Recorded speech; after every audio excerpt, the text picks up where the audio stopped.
নমস্কার, দেখছেন কলকাতা টিভি। আপনাদের সঙ্গে রয়েছে আমি অভিক। শুরু করছি সংবাদ সারাদিন। যে খবর এই মুহূর্তে নজর রাখবো, ভারত পাক যুদ্ধে পাকিস্তানের পক্ষে তুর্কি। ভারত পাক যুদ্ধে এবার পাকিস্তানের পক্ষ নিয়েছে তুর্কি। পাকিস্তানের পক্ষ নেওয়ায় তুর্কির বিরুদ্ধে ব্যবস্থা।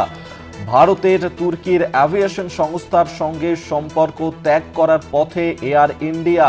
আগে দেশের মানুষের সেন্টিমেন্ট, পরে অন্য কিছু, স্পষ্ট বার্তা এয়ার ইন্ডিয়ার সিইও ক্যাম্বেল উইলসনের।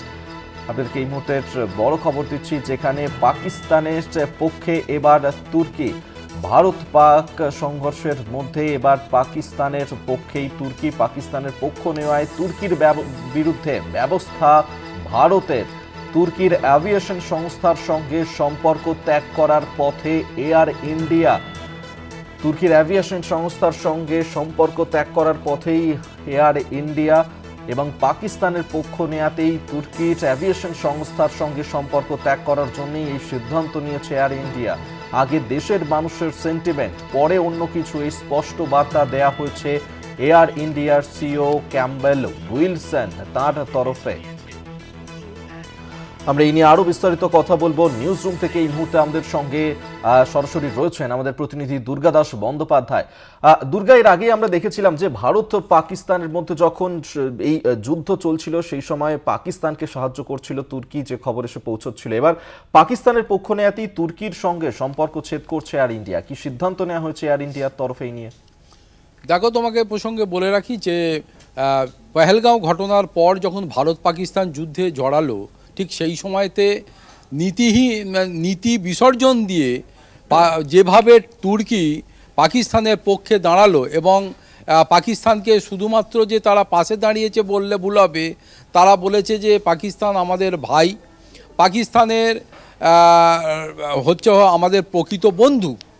অতএব এমন একটা পরিস্থিতির মধ্যে দাঁড়িয়ে পাকিস্তানকে যখন ভাই আর বন্ধু বলে তার মনে হলো, সেখানে পহেলগাঁওতে যে নৃশংস ঘটনায় অতগুলো মানুষ মারা গেল এবং সবথেকে বড় কথা যে এই ঘটনার জন্যে ভারতবর্ষের প্রায় 140 কোটি মানুষের যে মনন, তাতে কিন্তু তারা আঘাত করলো।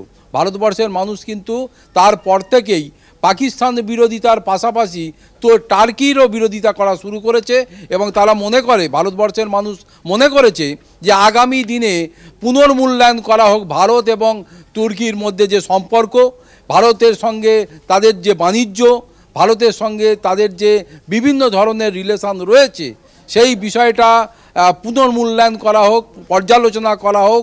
প্রয়োজনে তুর্কির বিরুদ্ধে যে সমস্ত দেশ আছে তাদের পাশে দাঁড়াক ভারত। এই রকম একটা পরিস্থিতি যখন চলছে, তখন ভারত সরকারের পক্ষ থেকে তুর্কির সঙ্গে এই বাণিজ্যিক রিলেশান বা অর্থনৈতিক যে রিলেশান, সেটা একে একে কমানোর প্রক্রিয়া ইতিমধ্যেই শুরু করে ফেলা হয়েছে।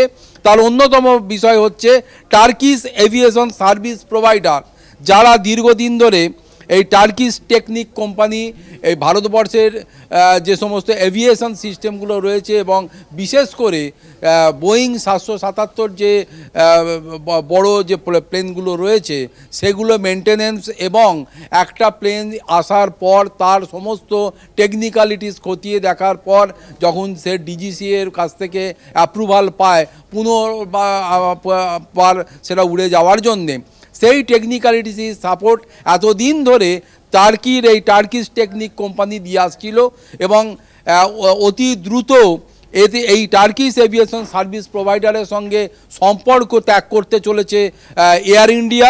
ইতিমধ্যেই এয়ার ইন্ডিয়ার সিইও ক্যাম্বেল উইলসন তিনি একটা সাক্ষাতে বলেছেন যে আমরা আগে দেশের মানুষের সেন্টিমেন্ট, দেশের মানুষের স্বার্থ দেখব, তারপর বিজনেস থেকে শুরু করে আর যা যা কিছু আছে সেটা দেখব।